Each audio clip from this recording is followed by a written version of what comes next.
Hi guys, how you doing? How have you been? Have you been keeping social distance, wearing your mask, sanitizing? I don't know, how are you guys? I'm just curious to know how you guys are doing. I hope that you are doing great.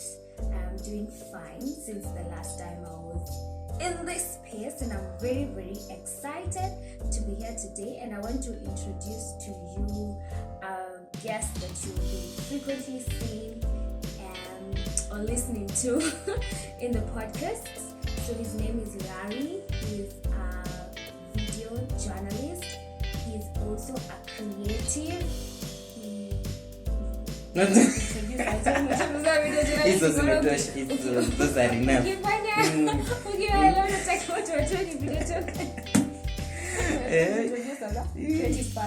Creative is what best describes me. Yes. Let's do this again.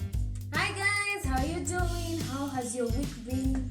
How has your time been? Have you been healthy? Have you been doing well? I'm just curious to know how you guys are doing. Just tell me how you're doing in the comment section. Personally, I'm doing great. I'm doing awesome, and I'm really thankful to God for the gift of life, for the energy, for the good health, and for the gift of good listeners and watchers, viewers rather, like you. So I want to introduce a very special guest, a great friend of mine.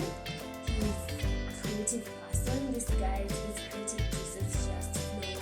When you're with him, first of all, you never get bored. The sense of humor is just amazing. He just brings positive energy to the room, and he will be one of the frequent guests that you'll be listening to in this podcast, and also watching when we have these videos out.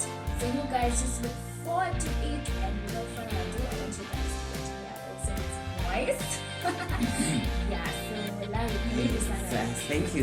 Hey, your introduction is usually like build up anticipation. Thank you, so glad to be back, and can't wait to start today's topic.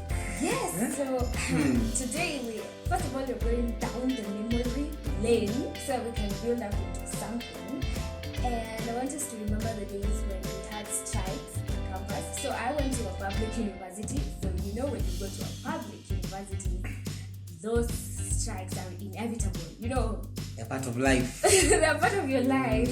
You can't finish the 4 years without at least experiencing even one. So let me share my first experience with strikes in campus. Actually, it was during my birthday. What? So I don't think I'll ever forget the first time we ever had a strike back in school. I don't think I'll ever forget because it was my birthday. So first of all, I wasn't in school, you know. Oh yeah, that's an advantage. No, I was coming back. Like, I didn't know there was a strike. Oh. So I was with my friends out in town, and then I was going back to campus. So I used to stay in the hostels when I was in first year. And when I was coming back, it was kidogo usiku. So one day I'll tell you the gist of the story. But let me just focus today on the strike, because this story is very long. So when I came back, it was like at night. So first of all, when I reached at the gate, there were stones everywhere, there were policemen. The gate was, what is it called? It was damaged. Like, I was so worried. You know, I'm just from alighting a matatu, and the first thing I see are stones everywhere, glasses, and then I'm like, okay, what just happened? And then my phone had gone off, so my battery had died. So I didn't even have a chance to call my roommates and ask them what was happening, or my classmates. So I didn't have a clue of what was happening, and I'm coming back to like the campus at night. So I'm just like, God, what just happened? You know. And first of all, the guard is asking me, where is your school ID? Where is this? Ati, who are you? Where are you coming in? I don't know if it's because I looked younger or what, but they just harassed me, and I'm there. First of all, I'm scared, and then I'm explaining. So I'm just from town. I'm coming back to school because tomorrow I have a class in the morning at 7. Umepata memo? Missing a memo, missing a copy, and then the guard is like, kwani haujui kumekuwa na strike, watu wameanza kwenda nyumbani, unafaa ukuje ujipange uende nyumbani. So said I'm going to sign. I go home right now. And then I'm curious. Now I'm like, no wonder the stones and everything. What did you think the stones were there for? I don't even know what was going through my mind. Like when he said there was a strike, now everything, I started piecing like putting the pieces together. And I was like, okay. So this is what happened. So fast forward now to Monday. So I go, my roommates are like, why did you come? You'd have stayed at home. And then I tell them my phone is off. And they're like, yeah, we were trying to reach you. We texted you, we called you. Bashi niko imeshika. That's saying. Yeah. And so we were there with my roommates, we were enjoying the cake. I brought them a piece of cake, and then now we slept. So in the morning, we thought like things have already cooled down. Oh, you know? Yeah.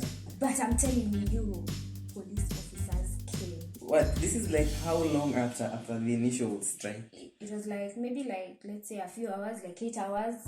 Now it's at night. The strike happened like from around 6 to 9. So you were let in? Yes. So I was let in, but you're let in, and then guys had even started going home. Like if you can go home, just go home. Yeah. So because people were afraid, but me I was like, see things have cooled off, so let's just stay and wait for the class tomorrow. No class was going to happen. So my first encounter with the police, where this conversation is going to, was now on Monday in the morning. So I was in the hostel. I think I was getting ready to go to class. No, there was no class. The classes were cancelled. I think I was just getting ready, like I was packing my stuff because I was like, in case, because rumors have started going that maybe we'll be sent all of us back home. So this was like in February. Remember, I'm still like a fresher, so we got too confused. Yes, you don't know how these things go. Like already the third years and fourth years, I've started packing them. They're going home. You're like, should I go? Should I chill? And all. So we were there. Tear gas comes. It reaches our hostel. I'm in tears. First of all, I'm in tears. You know, I've just gone to the corridor to check what was that. I'm in tears. And I haven't in the morning. anything. This is in the morning. It's like around 7, 8 happen. And I'm like, I'm calling my roommates. I'm like, yo, police are here. And then we're running downstairs. You're just confused. Everybody is everywhere. And the police, first of all, guys come and they're like, you need to get out of this hostel now. You need to pack and go home. Oh yeah, just leave. Just get my things, put them in like a small bag, and I'm telling you there was a commotion. Because first of all, we all are living at the same time. Yes, so when there are no matatus to take us to town, police have come with tear gas. We are running all over. We are crying. I remember that day I cried. My eyes were so red. And then in my mind now, I'm just like, yeah, this is what people talk about tear gas.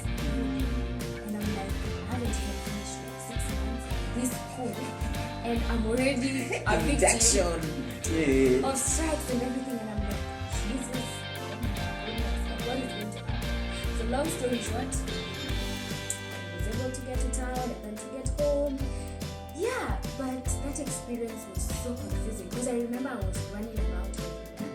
I can imagine the panic. Yeah, and the panic, and then you're like, first of all, sijui kama kuna watu walifungiwa kwa hostel. As in, I'm just so happy that my hostel was closed because I could see people coming from the gate, and someone just came to alert us because I don't know what was going to happen.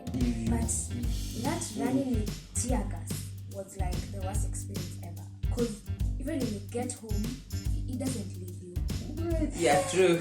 That was your first experience with tear gas. You blow your nose until you can't blow it no more. Oh my. I don't know, maybe you want to share yours. No, I think for most of my life, so far, I haven't had any like serious interaction with the police. But there's this one instance when I was like in a theater group. These traveling troops. Okay. So it was this Christian religious, acting, theatrical, whatever, thespians. Yeah. So there's this day, because most of the time when we used to finish rehearsals, we used to go to Uhuru Park to like rehearse, further rehearsals for like people who don't get it. Yeah. Apparently I was one of them. So like there was like a time that activism was on such a high Boniface, I don't know, just activists popping out. I think it was 2013 2015 around that time. Activists were just doing their own thing. That was the time to occupy something was happening. So I think most of the times we used to get caught in their fights because they used to do their protests along that highway. So you are rehearsing, unasikia tu tear gas, police wana upepo, unawapata, and then the director's like, continue. Like, just like it is. So I think after that I just I just got used to tear gas. I'm not used to because it still hits, but it's like something you grow a form of immunity to it. Yeah, but so far I haven't had any instances with the police. I'm a good citizen. Thank God. Very dignified. I was lucky that in our campus I wasn't there during the time that strikes were there. Oh my God, I was such a good person. People are good. You're so at that lucky particular because time. I think also the second time we had a strike, this one was very dramatic first of all for me. What, you had 2 strikes in school? Then I'm the luckiest one of all. No, I think we had 3 or 4, but the ones which I was present were 2. So this other one which happened, it just got out of my lab. Okay, we were demonstrating, matatus were causing a lot of accidents for our students. So we had gone to demonstrate. I was not part of the demonstration when it was starting, but I'm pretty sure it's built up. Police, we have barracks just around next to almost our school. It's not far. So the police came. And when they come, the first thing they do to disperse crowds is tear gas. So us were in the school. I remember, I think I was in the studio. So we're just doing our own things. And then you just hear a commotion. And this time you're not hearing people chanting songs, those things that is and stuff. You're hearing people are just running around, screaming and everything. So we go out of the window and we start checking what's happening. And the curiosity, we start going towards the gate. So we're just going towards the tear gas. The blind leading the blind. I'm pretty sure. Remember that day I ran even into a part of the school that I had never gone to with my friends. And when we just looked behind, we were like, okay, the police are gone, the dogs are gone. We can't see them. What? Yeah, so even one of my classmates was injured. A stray bullet got to him. So it wasn't a very good experience, but he got better. Anyway, so this conversation, we're just sharing our experience with the police, the tear gas, and maybe that's the little YouTube experience. But looking at the recent happenings, especially during this time that we've been on curfew, 2020, police brutality has been on its peak. It was just some few months ago when the curfew was just starting, I think around April there, police brutality in Mombasa, they were hitting people along the ferry, because people couldn't cross the ferry on time or in time. And it was just this is the first day of the curfew. First of all, it's not organized. If you've been to Mombasa, you can understand the crowding, the crumpling, and you can just understand the stress that happens there. So that was the first case. And then recently we saw an NCA. Patricia. Yes. So, and it was so horrifying because first of all, she's one. She's a lady. That is the most vulnerable person. Exactly. 4 big people. Even if you each caught one, she can do the other one hand. You can easily restrain her. You don't have to beat her. Yeah, and it was so brutal. It was so inhumane. Yeah, but I think it all that goes down to police recruitment and training. That's where I think most of us overlook. Because alright, cool, maybe you're there, you don't have a job, your grades can't allow you to have an office job or a casual job. Yeah. So you go and you get recruited. So you have to be taught some of these things that you go in class in school, people. Citizen rights, mental health. These people sometimes you feel when they go through these trainings, they feel it feels just good to them. So they're like, these people, I'm not giving. So I think that they should be uko barracks or wherever they stay. They should have a program that makes sure that these people are good there. Because there are some policemen who surround themselves with good people, and they are just the kind of people you see helping out, especially COVID times. Yeah. When you're going to say what without even an issue. Yeah. That's flowing in. I think there's just that bitterness of like that entire some training. Maybe you're not being paid. Or they're waiting for opportunity. Yes. You know, there was a time, especially when the curfew was being imposed earlier on, there was a meme that was making rounds, and it got also like to my page. So people were saying that police hawakwenda kufundishwa guidance and counseling. Yote walikuwa kiganjo, those places. But I was like, fine, they were not taught guidance and counseling, but that's not an excuse for a brutal behavior. Especially when you have not like refused to comply. So they're I find the police very quick to use force rather than negotiating or also trying to understand. You know, like there are cases of people who have defied the curfew, but it's like legit. There was a time when we had an emergency at home and we had to go to the hospital at night. And it was very hard. So we were lucky, we were able like to get good police, like to explain to them and everything. We were in an ambulance, I remember. And you know, we actually spent the day in the hospital. Like we went, so our patient was treated, it was our kid, so our patient was treated, and you know you can't stay all of you. So some of us who were told if you could go back home, we actually chose to spend the night along the corridors of the hospital in fear of what the police might do. Because we didn't know if we were taken by the ambulance or the hospital vehicles or whatever means of transport, if we would be able to get home safe. Because first of all, we were afraid we might be caught. And then you know the police, they never give you a chance to narrate your story. They never listen. They're just like, madam, sign is unhappy, madam. And when you even try to talk, that's when force inaingia zaidi. Like, yeah, and I actually don't know. And I think it's like a very big problem if there's a mismatch. So also I feel like we don't know the extent to which police should go. Will it help us? Hey, they mentioned the law or rights in policemen.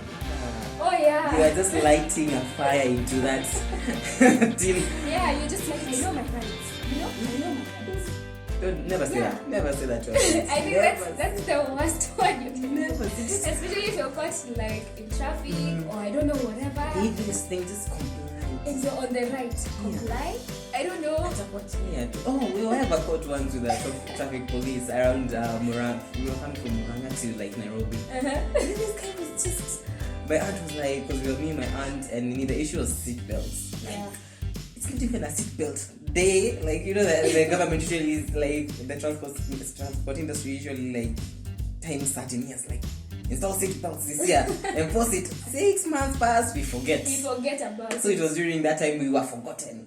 So it's like, seatbelts, what now? We were kids then. So my aunt was just calm down, because this guy came with so much force and like, Mwana sijui watoto hawajavaa seatbelts nini? Mama umevaa seatbelts, don't you care about your children? I'm like, wow, okay. My aunt was so calm, she just left the car and just took him to the side and just talked to him. Of course, you know, you just have to. You don't never argue with them. Me, I felt very